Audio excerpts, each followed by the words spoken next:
What is going on, guys? Got another update for you for another drop of Xbox Game Pass games.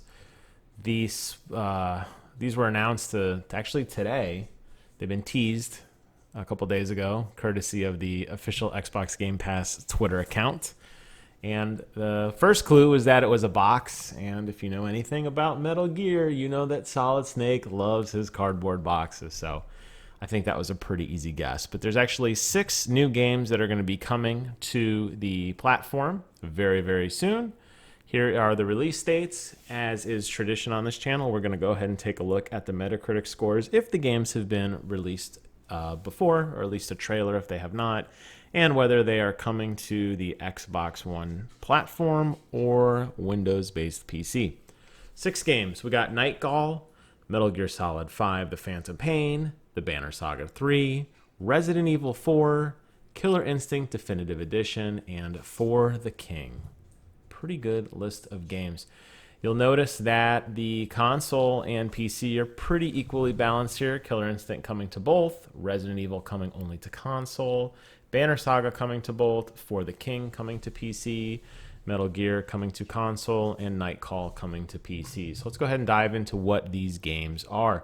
First, we have Nightcall. Now, Nightcall was announced during E3 this year, so it's pretty cool that this game is going to be coming out. We knew it was a Game Pass exclusive, so I can't say it's too big of a surprise, but I think a lot of us probably forgot a lot of those burner trailers that we saw in the middle of the Microsoft press conference.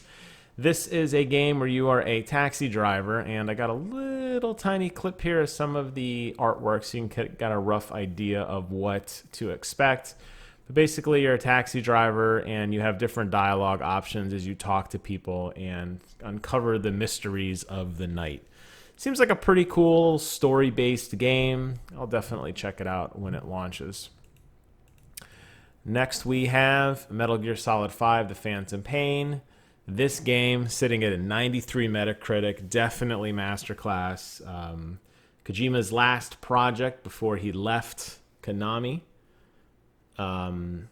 This was a really good game. I really enjoyed this game. And it was funny because I think a lot of people when it first came out didn't like it because it wasn't a traditional Metal Gear game in the sense that there weren't these over-the-top long exposition cutscenes. That said, the story definitely, if you stick with it, the story definitely does explain itself with one of the most brilliant endings of any game series ever. This game will answer questions from the original Metal Gear game that came out on the Nintendo Entertainment System back in the 80s. That is how brilliant this writing is. It comes full circle. It explains the entire series in a brilliant way. Not to mention, it is absolutely drop-dead gorgeous on any platform. So if you haven't gotten a chance to play this one, you're definitely going to want to do so. Next, we have the Banner Saga 3, which the Banner Saga has been definitely making its rounds on PlayStation Plus, Games with Gold, and Game Pass. This is the final Banner Saga to the Viking Saga that has been 6 years in the making. I petered out halfway through the second Banner Saga, but if you like that style of game and you invested some good time in it, you're probably going to want to see it through. So sitting at an 82 Metacritic score, definitely a very respectable score. And from what I understand and what I've read, people are satisfied with the ending. So if you put in the time, I think you're going to be happy with the way it turns out. Next, we have Resident Evil 4. This was a really cool game. I remember playing this with my wife years and years ago. This one focuses on Leon Kennedy trying to rescue the president's daughter, Ashley Graham. A lot of escort mission stuff. It was a very scary game. It had a really, I think it really redefined, in my opinion, a lot of what the Resident Evil franchise ultimately would become. Obviously, they've taken a turn for a first-person perspective now with the latest Resident Evil 7 Biohazard, and we assume going forward. But this game had a really tight camera system, a nice tight over-the-shoulder system. The escorting of the president's daughter was a lot of fun. It left you and her vulnerable at a lot of times. And sitting at an 80 Metacritic, probably a little bit higher if it was rated today. only because this was the Switch port, which had a little bit of graphical issues. So I think it's probably sitting a little bit higher, but you know what? Still a very respectable score and a great game. Next, we have Killer Instinct, the Definitive Edition. This includes every character, every map, everything. Killer Instinct was a largely free-to-play game at the beginning of the Xbox One life cycle. Unfortunately, it didn't really get a lot of love, primarily because the Xbox didn't get a lot of love at launch, and I think this game was largely swept over by most fans, particularly fighting fans who favored more of the Mortal Kombat and Street Fighter series. That said, Xbox slowly chipped away at this game for years and years, putting together a pretty respectable roster of characters and of levels. Most notably, my beloved Arbiter from the Halo franchise. He is a playable character in this game. But there are a slew of characters, and I think when you wrap everything up, I think an 86 Metacritic score is actually very, very high.